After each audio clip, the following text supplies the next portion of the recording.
안녕하세요. 오늘은 신명기 15장을 좀 깊이 들여다볼까 합니다. 이 장에는 고대 이스라엘 사회의 어떤 자비와 정의에 대한 생각들이 잘 담겨 있는 것 같아요. 네, 맞습니다. 아주 흥미로운 규정들이 많죠. 바로 그 첫 부분부터 볼까요? 7년마다 오는 빚 면제, 그러니까 면제년 규례 말이죠. 네, 매 7년째 되는 해에는 같은 동족, 그러니까 형제에게 빌려준 빚은 그냥 탕감해주라는 거예요. 아, 모두요? 네. 근데 이게 또 재밌는 게, 이 규제가 동족 형제에게만 해당되고 이방인에게는 여전히 빚독촉이 가능했다는 점이에요. 아, 그건 왜 그랬을까요? 차별인가요? 뭐 차별이라기보다는 그 당시 언약 공동체 내부의 어떤 경제적인 연대, 또 안정을 최우선으로 생각했던 것 같아요. 공동체 안에서의 어떤 경제적 평등, 이런 걸 중요하게 봤군요. 그렇죠. 뭐랄까, 부가 한쪽으로 너무 쏠리는 걸 막고 주기적으로 경제를 좀 리셋하려는 그런 의도도 있었던 것 같습니다. 그 시대는 정말 파격적인 생각이었죠. 경계적 리셋이라 흥미롭네요. 근데 또 보면 하나님 말씀 잘 지키면 가난한 사람이 없을 거라는 약속도 있지만 현실적으로는 땅에 가난한 사람이 항상 있을 거라고도 하잖아요. 네, 바로 그 점인데요. 그래서 가난한 형제가 있으면 마음을 완악하게 먹거나 이렇게 손을 움켜쥐지 말라는 거예요. 그냥 돕는 순용만 하지 말라는 거군요. 그렇죠. 필요한 만큼 아주 넉넉하게 구워주라고 하죠. 특히 그 면제년 다가온다고 해서 이거 곧 탕감해줘야 하는데 하면서 빌려주기거리는 그런 악한 생각, 이걸 품지 말라고 아주 강하게 경고합니다. 악한 생각이라고까지 표현하는군요. 네. 만약에 가난한 형제가 도움을 못 받아서 하나님께 호소하면 그게 오히려 죄가 된다고까지 말하니까요. 와, 단순히 돕는 행위뿐만 아니라 그 마음까지도 굉장히 중요하게 보네요. 맞습니다. 10절에 보면 줄 때 아끼는 마음을 품지 말라고 그렇게 강조해요. 그런 너그러움이 결국엔 하나님의 복으로 이어진다고 설명하고요. 결국 땅에는 언제나 가난한 자가 있을 테니 곤란하고 궁핍한 형제에게 손을 펴는 것이 일회성이 아니라 지속적인 의무다. 뭐 이런 메시지군요. 네, 정확합니다. 공동체적인 책임 그리고 연대, 이 원칙이 이제 다음 주제인 종에 대한 규례로도 이어지는 거죠. 아, 종에 대한 규례요?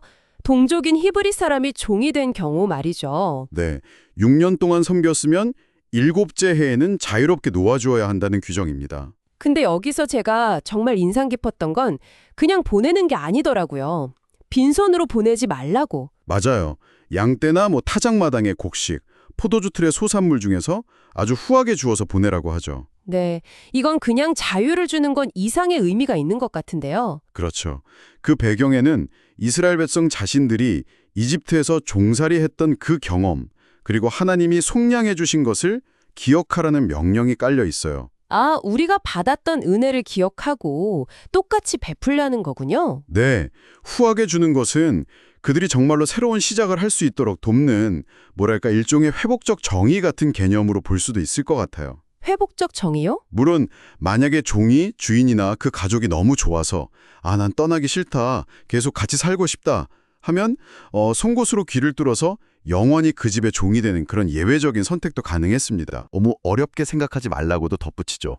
그 6년간의 봉사가 일반 품꾼삭새 2배 가치는 충분히 했다. 이렇게 인정해주기 때문이라고 설명하고요. 와, 그 가치를 인정해주는군요. 자, 그럼 이제 마지막 규례로 넘어가 볼까요? 처음 난 가축에 대한 규정입니다. 네, 소나 양의 처음 난 수컷. 이건 하나님께 거룩하게 구별해서 바쳐야 했죠. 네, 특이한 건 이걸로 일을 시키거나 털을 깎거나 하지 말라고 구체적으로 명시했다는 점이에요. 맞아요. 일상적인 용도로는 쓰지 못한 거죠. 그럼 이 가축들은 어떻게 했나요? 매년 하나님께서 택하신 곳, 그러니까 성소로 가져가서 온 가족이 함께 제물로 바치고 나누어 먹었습니다. 아, 가족이 함께요. 네.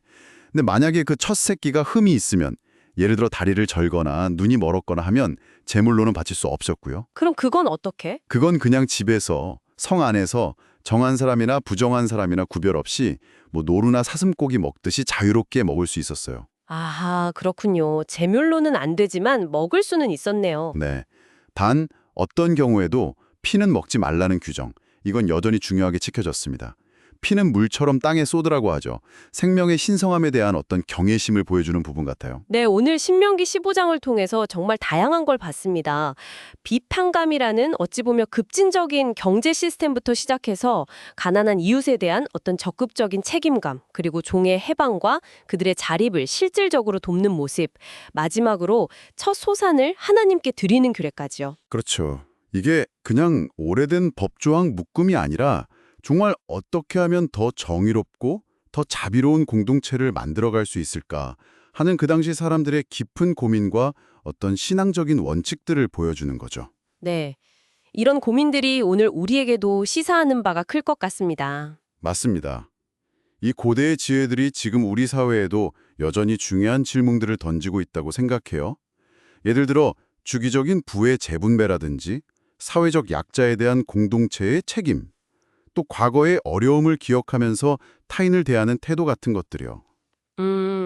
현대 사회의 여러 문제들, 심각해지는 부채 문제나 사회적 불평등 같은 것들 앞에서 이런 원칙들이 어떤 영감을 줄 수 있을지 생각해 볼 필요가 있겠네요. 네, 그 7년마다 돌아오는 면제년의 정신 같은 것을 오늘날 우리의 경제 시스템이나 사회 안전망에 어떻게 좀 창의적으로 적용해 볼 수 있을까?